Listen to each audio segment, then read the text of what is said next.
Bonjour à tous, bienvenue sur le podcast État de Flow. Je suis Elisabeth Smeisters. Depuis 2019, je cherche à comprendre et à partager comment vivre plus sereinement au quotidien et plus précisément, comment favoriser l'état de flow. Ce qui m'intéresse finalement, c'est de comprendre comment font les autres et quelles clés ils peuvent me donner. Globalement, on parle d'état de flow quand on se sent bien dans sa vie, une sorte de synonyme d'état de fluidité ressenti, même quand on traverse des challenges.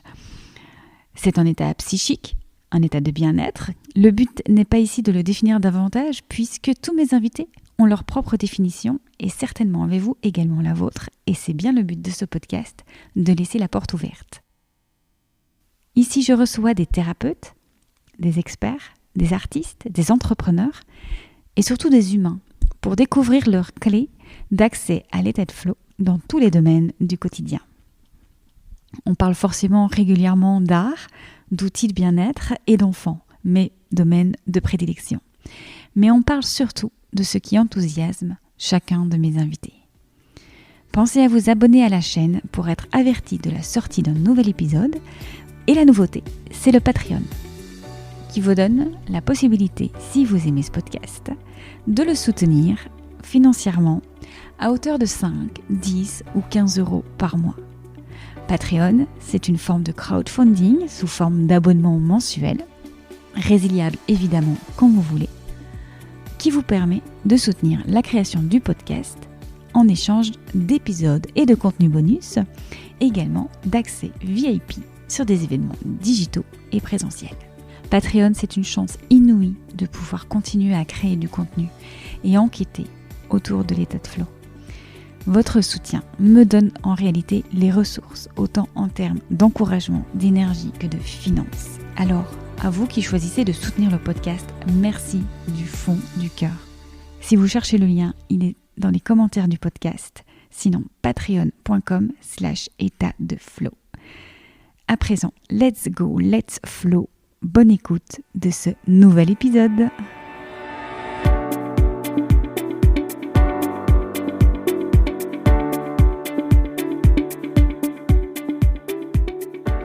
Le 2 mai 2023, je donnais naissance à mon bébé et je devenais mère.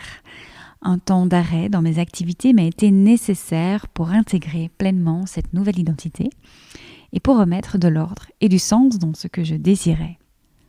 Quitte à passer moins de temps avec mon bébé, alors autant que ce soit pour ce qui me fait vibrer et me nourrit.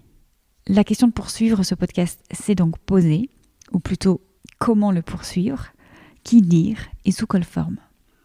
Finalement, peu de choses vont changer car mon enthousiasme et ma curiosité à rencontrer l'autre est intacte. La différence est davantage dans ma posture intérieure et l'arrivée du Patreon donc qui vous donne l'occasion de soutenir le podcast et de lui donner une plus longue durée de vie, car grâce à votre soutien financier, je peux octroyer du temps à sa création. Niveau format, il y aura bientôt la possibilité d'assister à certains enregistrements et à des tables rondes. Si cela vous intéresse, je vous invite à suivre le podcast sur Instagram ou la newsletter pour être tenu au courant. J'ai donc pris le temps pour revenir et pour enregistrer de nouveaux épisodes, car depuis ma grossesse et puis mon accouchement, j'étais entrée dans une énergie yin encore plus forte, une intériorité qui a été nécessaire pour intégrer ma nouvelle identité de mère et profiter pleinement de mon bébé. C'était important pour moi. Et puis progressivement, j'ai ressenti l'envie à nouveau de créer, de peindre d'abord, puis de redonner des cours de yoga. Et j'ai la chance, depuis que nous avons emménagé dans le Vexin, d'avoir un espace incroyable à la maison qui me permet d'accueillir mes élèves pour pratiquer en présentiel en plus de cours en visio. Et puis au bout de ma rue, il y a un château magnifique où je donne également des cours de yin yoga tous les deuxièmes dimanches du mois. Et bien, si vous voulez venir, soyez les bienvenus. N'hésitez pas à m'écrire ou sinon à vous rendre sur le site étatdeflow.com. Donc j'ai repris la peinture, puis le yin yoga, puis le podcast, les enregistrements. Et tout doucement a germé un nouveau projet d'agence de curation d'artistes émergents et d'acteurs du bien-être. Alors bon, voilà, me revoilà et certainement grâce à l'ancrage de la campagne, j'ai retrouvé mon yang, mon élan créateur. Mon yin et mon yang font aujourd'hui à nouveau alliance. C'est ainsi que la semaine dernière, j'ai suivi un élan, une envie particulière, celle de participer à un challenge proposé par Nina Ramen. Alors, j'avais jamais fait ça auparavant et là, j'ai suivi cet élan. Nina Ramen a invité les femmes à prendre la parole sur LinkedIn. Et lors de ce challenge, j'ai rencontré virtuellement des créatrices et des entrepreneurs de tout horizon. On s'est donné beaucoup d'énergie et de soutien. Et 20 d'entre elles ont accepté ma proposition de parler de leur expérience de l'état de flow au micro du podcast. Alors ça donne 20 femmes réunies dans un épisode qui donnent leur propre définition de l'état de flow, leurs clés pour le favoriser, leurs blocages aussi, et comment ils se manifestent dans leur activité. C'est un épisode dont je suis extrêmement fière, qui m'a fait frissonner plus d'une fois. Et pour ceux qui débarquent ici et qui n'avaient jamais entendu parler de l'état de flow, eh bien voilà, c'est l'occasion d'avoir 20 points de vue différents et complémentaires. J'ai donc l'immense joie de vous laisser avec 20 femmes, 20 voix et un peu plus de 20 minutes de flow. Merci à vous d'être là et bonne écoute.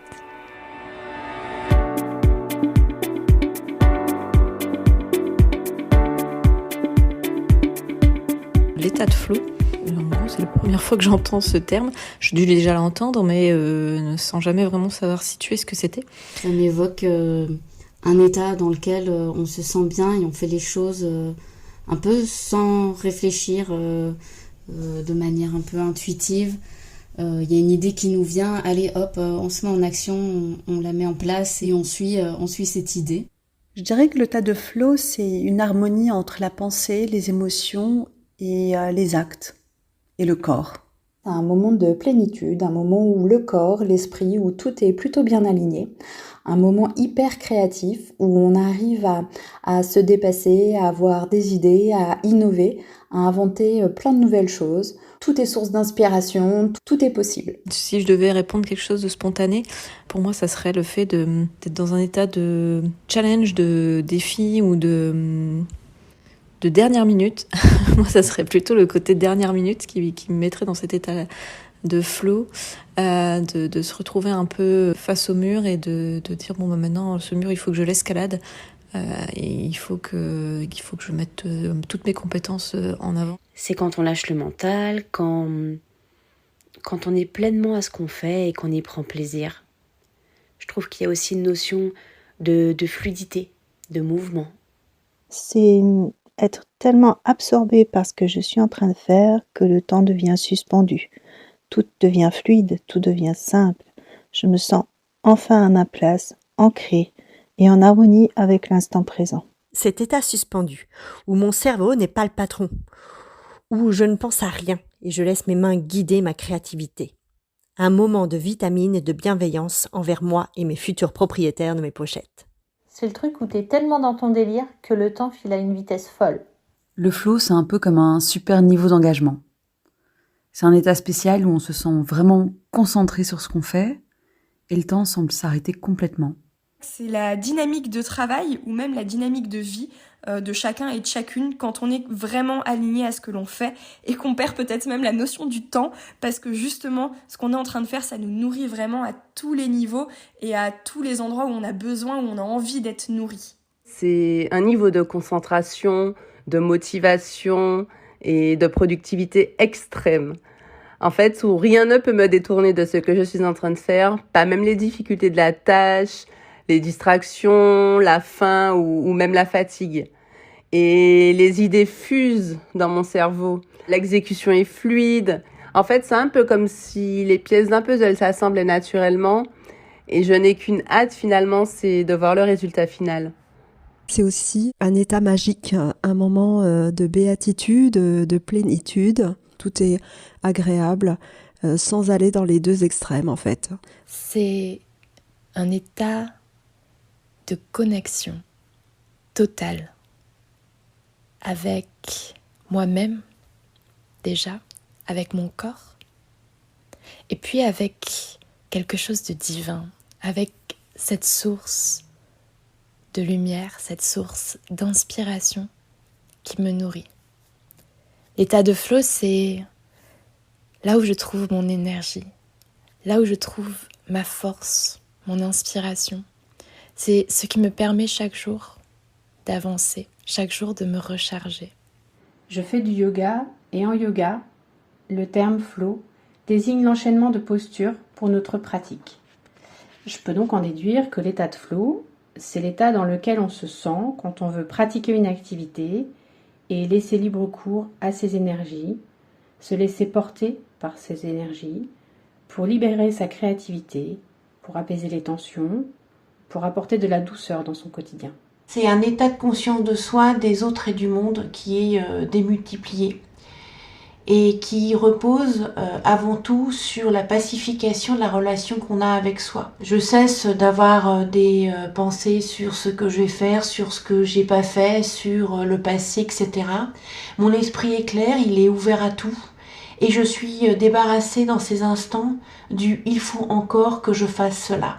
Pour moi, l'état de flow, c'est quand j'arrive à déconnecter les petites voix intérieures, les petites voix négatives qui sont dans le jugement de ce que je peux faire, de ce que j'arriverai à faire, de ce que je sais faire, de ce que je ne sais pas faire. Toutes ces petites voix qui me font penser qu'il y a toujours quelqu'un de plus compétent ailleurs, de plus capable. Quand j'arrive à laisser filer, laisser passer leur message sans l'écouter, un peu comme un nuage passerait devant moi, j'arrive à être pleinement dans l'état de flow. C'est un moment où je suis pleinement connectée avec ce qui vibre à ce moment-là, avec ce qui se vit autour de moi, et où j'arrive à éteindre vraiment ce jugement pour être pleinement dans mon activité, pour être pleinement dans la création, dans la créativité, et où finalement c'est plus mes mains et mon cœur qui vont guider ce que je fais, plutôt que mon mental. Ça peut être vraiment puissant pour moi, ces moments-là, et ça peut me mettre après dans un état d'amour ou d'admiration sans limite, ou de méditation, enfin de contemplation après du travail que j'ai pu réaliser ou de l'objectif que j'ai pu atteindre. C'est vraiment quelque chose de magique et de précieux. Il y a le sentiment d'efficacité personnelle, la confiance en soi boostée. Quand je crois en mes compétences, que je me lance des défis, c'est là que je rentre vraiment dans le flow. Le flow, c'est pas juste une théorie, c'est un mode de vie.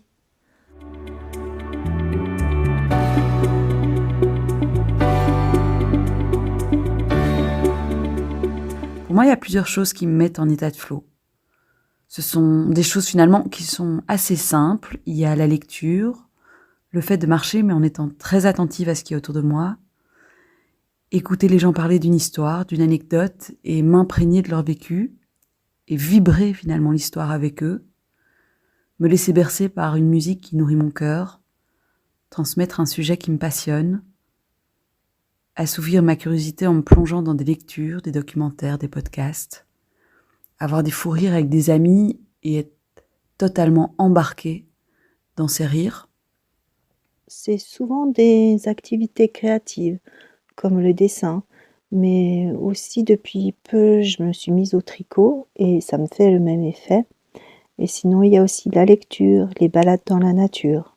C'est lorsque je suis dans ma caverne d'Ali Baba et que mes mains sont en action autour de la création, ma passion. La satisfaction de finir une réalisation à base de recyclage, de couleurs et d'amour. Écrire, peindre, dessiner, découper, gribouiller, que ce soit dans mon journal créatif ou que ce soit dans mon bujo, ce sont toujours des activités qui me mettent en état de flow. Ça peut être une tâche très banale, je dirais par exemple, je sais pas, laver la vaisselle, mais quand je fais que ça et que mon esprit est là, bah pour moi c'est un état de flow aussi. Généralement vers la fin de ma séance de yoga. Je le ressens particulièrement quand je pratique le Hatha Yoga, où je sens mon alignement complet entre mon corps, mon esprit et je cesse alors de réfléchir, de penser. Je suis dans un état de paix intérieure. L'état de flow, je le trouve dans la danse beaucoup. Je le trouve dans la nature, dans le silence et je le trouve dans l'art. La méthode beau, bien, bon d'Elisabeth Grimaud, vous connaissez ? Le beau, c'est tout ce qui me fait sourire. Voyager, les loisirs créatifs, être près de la mer, la nature, se balader, ces petites choses qui nous émerveillent, un chant d'oiseau, une feuille en forme de cœur, un arc-en-ciel. Une vraie source de vibe. En général, pour que j'atteigne un état de flow, c'est compliqué. Il faut vraiment que j'ai un gros déclic ou que les planètes soient alignées dans mon esprit. Et en fait, c'est souvent une motivation ou en tout cas un élan extérieur ou intérieur qui me plonge dans cet état. Donc par exemple, ça peut venir d'une exposition à laquelle j'ai assisté, d'un échange avec quelqu'un, d'une énergie collective, de l'envie d'aider les autres, d'un coup de stress aussi, ou alors d'une petite action qui va amener l'action. Mais je reconnais que parfois, j'ai un problème de motivation jusqu'à ce que j'ai un problème de temps. Donc en fait, une échéance proche crée souvent chez moi un état de flow. Il faut que je sois animée par l'envie, par un sujet, quelque chose qui m'anime. Et alors là, mon cerveau part dans tous les sens. Les idées fusent. Ma tête, elle carbure à 1000 à l'heure et elle me fait aller vraiment dans plein de directions à la fois. Et je pense que pour être dans un état de flow, il faut être pleinement, ou parvenir en tout cas à être pleinement dans l'instant présent et faire une chose à la fois de manière concentrée et focus. Et c'est ce qui fait qu'à un moment donné, on se sent comme transporté. L'état de flow, il se manifeste via notamment le fait que j'ai une vision claire de là où je veux aller. Autrement dit, je me préoccupe avant tout du quoi, de qu'est-ce que je veux, de quoi est-ce que j'ai besoin dans la vie, mais pas du comment. Je laisse ça à la vie qui va mettre sur mon chemin des gens, des situations et des idées pour me permettre d'avancer.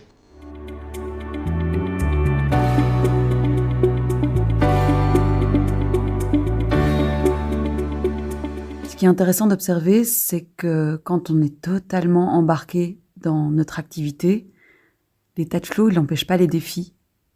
Et justement, ces défis, ils finissent par s'adapter à nos compétences. Quand on est dans le flow, on évite l'ennui quand c'est trop facile et le stress quand c'est trop difficile. Les espaces où ça manque de flow, c'est en société, lorsque je dois m'exprimer devant un groupe nouveau. Également lorsque je dois passer à la mise en avant de mes créations. Et l'administration lourde autour de l'entrepreneuriat, en plus de mon métier en tant que salariée brodeuse. Ma création de contenu, c'est un enfer. Ma parole est bloquée. J'ai l'impression de ne pas savoir comment aborder les sujets, de ne pas être concrète, de ne pas être impactante, de ne pas savoir comment rédiger mes publications pour qu'elles fassent sens pour mes lecteurs, pour mes potentiels clients. Je sens ma gorge serrée, mon cerveau bloqué. Principalement des moments de travail, parce que ça fluctue plutôt dans les extrêmes de soit extrême joie, soit extrême anxiété. Ou alors simplement parce que c'est le désordre chez moi et donc c'est le désordre dans ma tête. Quand je suis dans un en-soi, où je suis pas du tout alignée, où où je suis complètement en déséquilibre, effectivement, ça peut être la colère. Quand il y a un résultat attendu et que je me mets un peu trop la pression, du coup je n'ai pas ce lâcher prise et du coup je suis trop dans le mental. Alors qu'en fait le dessin intuitif c'est purement du lâcher prise, donc il faut pas du tout avoir de mental. Dans l'illustration et tout ça, c'est quelque chose de plus illustratif, on peut plus imaginer des choses. Là je connais enfin l'état de flow parce que avant j'étais géologue, j'ai travaillé dans une entreprise, j'ai fait une thèse de doctorat, j'ai travaillé dans la recherche et tout ça. Là, pour le coup, c'était que mental, c'était que cérébral, on va dire, et je me sentais pas libre d'exprimer un peu ce que je voulais. Il y a des règles, il y a des... Voilà, et en fait, moi, ça me transcendait pas. Donc, pour le coup, c'est vrai qu'il y a un véritable changement, là, depuis que je me suis mise auto-entrepreneur. Et voilà, maintenant, je kiffe vraiment mon métier et ça me stimule à fond.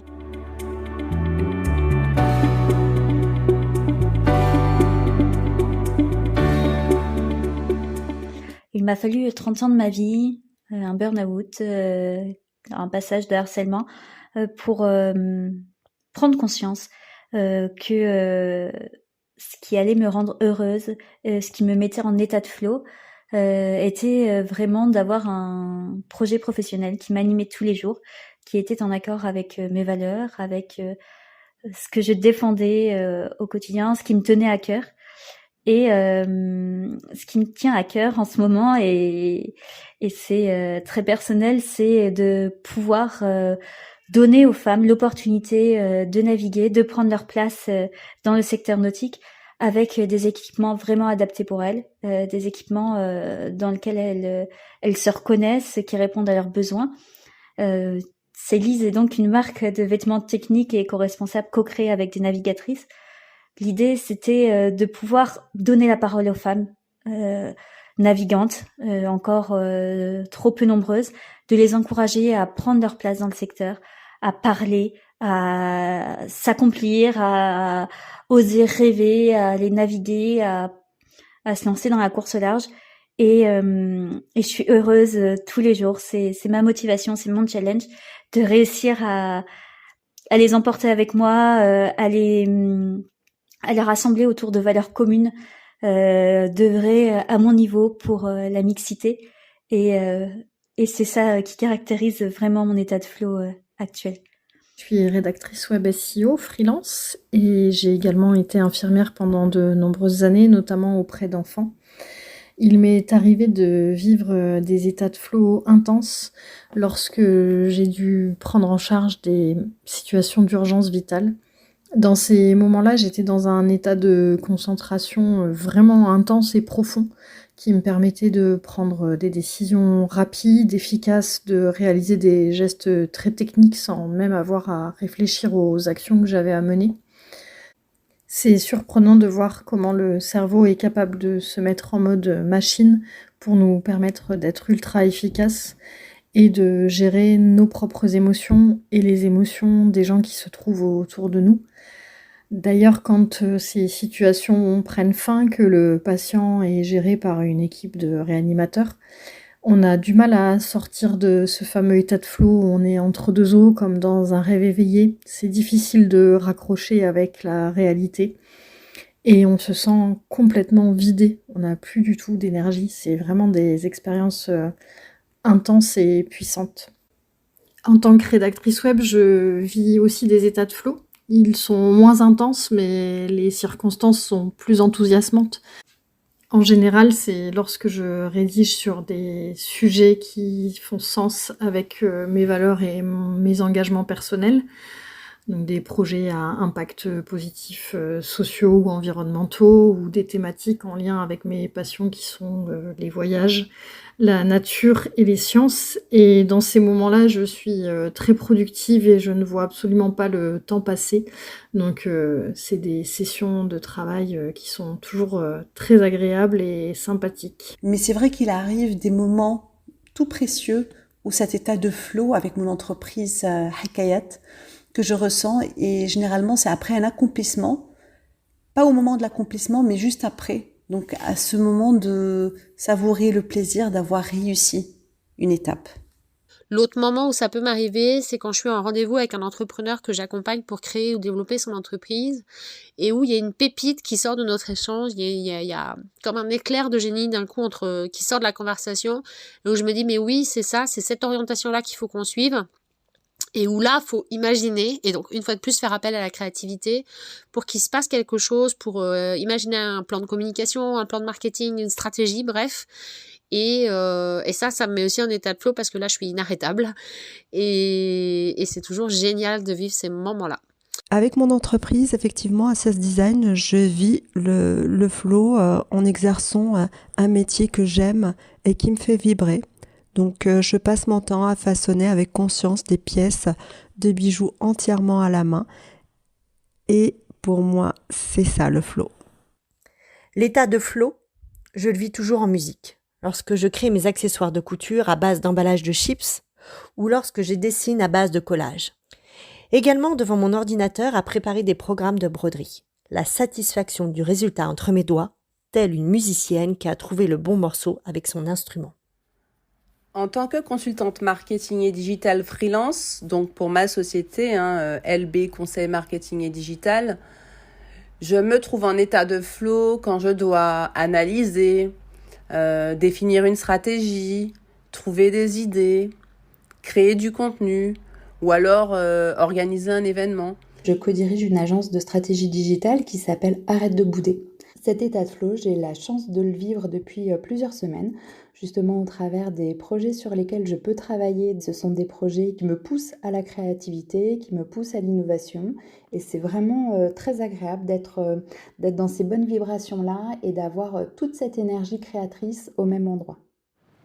Dans mon activité d'assistante digitale, mon état de flow est présent quand le sujet ou la tâche confiée par mon client vient chercher en moi cette notion de créativité, ou quand la tâche est facile à réaliser, que c'est fluide, que ça passe tout seul.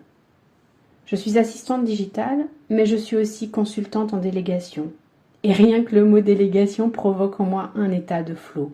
C'est un mot magique qui réveille mon envie d'apporter de la douceur, de la sérénité aux solopreneurs que j'accompagne. Voilà, j'ai prononcé le mot et déjà j'en ai des frissons sur tout le corps. Délègue Easy, c'est le nom de mon entreprise. Voilà, tout est dit. Même si cet état de flow, je le vis chaque jour, à chaque moment, au sein du studio graphique que j'ai fondé, qui s'appelle Rousse Graphisme, puisque j'ai construit une entreprise qui me ressemble et qui me permet de m'épanouir et de grandir au fur et à mesure des jours qui passent, je me rends compte qu'il y a quand même un moment particulier durant lequel cet état de flow est plus fort, en tout cas que je le ressens de manière plus intense. C'est lors des phases de co-création et de co-construction des projets graphiques et notamment des identités visuelles, donc tout ce qui touche au logo, aux palettes couleurs, aux polices d'écriture, etc., etc.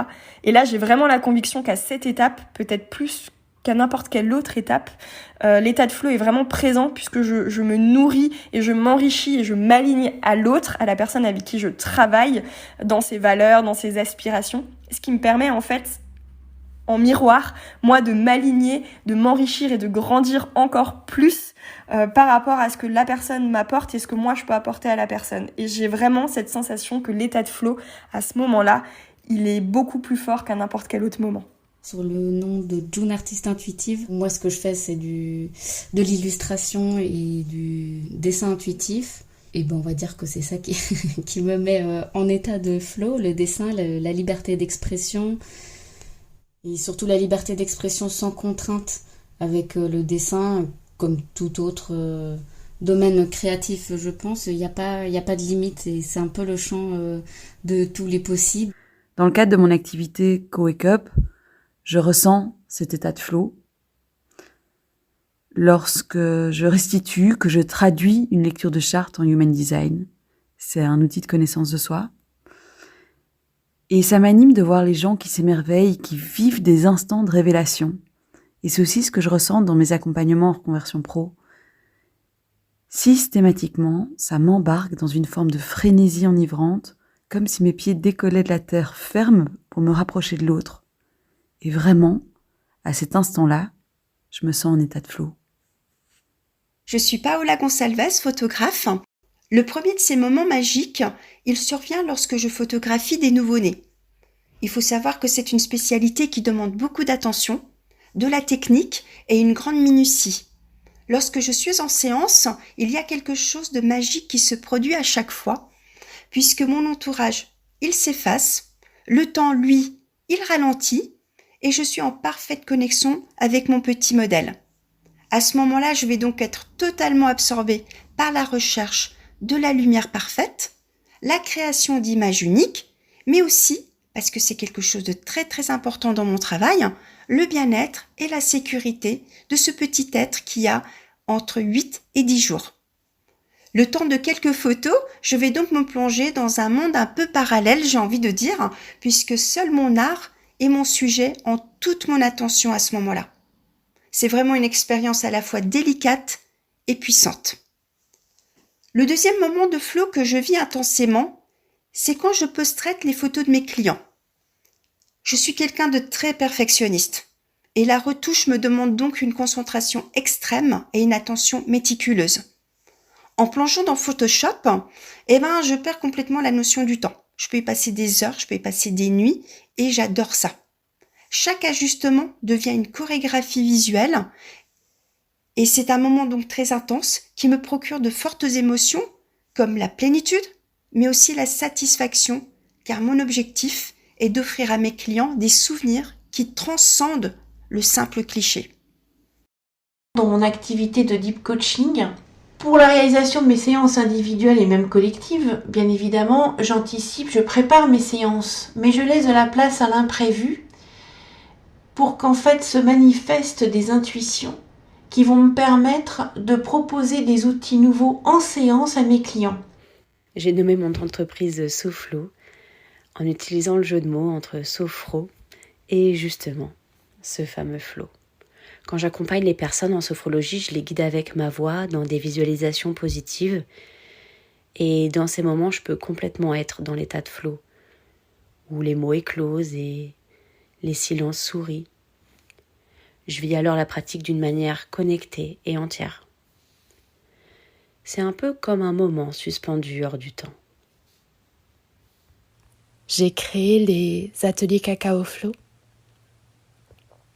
pour justement permettre à ceux qui le souhaitent de se reconnecter à leur corps, à leur intuition, à cette source dont on a été déconnecté, éloigné, au travers de la danse intuitive et au travers de l'énergie du cacao sacré, qui est une plante magique originaire d'Amérique latine et qui accompagne dans cette région-là de nombreux rituels, de nombreuses croyances, de nombreuses traditions depuis des milliers d'années. Et vous, aujourd'hui ? Je vous donne rendez-vous dans les notes de l'épisode pour retrouver le profil LinkedIn de toutes ces femmes merveilleuses qui nous ont déposé ici leur vision, leur version, leur expérience de l'état de flow. Je vous remercie d'avoir écouté cet épisode jusqu'au bout. N'oubliez pas le Patreon pour nous soutenir en échange de bonus d'épisodes. Le prochain, le nouvel épisode est déjà en ligne. Je vous l'annonce ici. Vous pouvez dès à présent l'écouter en rejoignant le Patreon. Et puis la newsletter étatdeflow.com. Et n'oubliez pas de vous abonner à votre plateforme préférée. À très vite pour un nouvel épisode.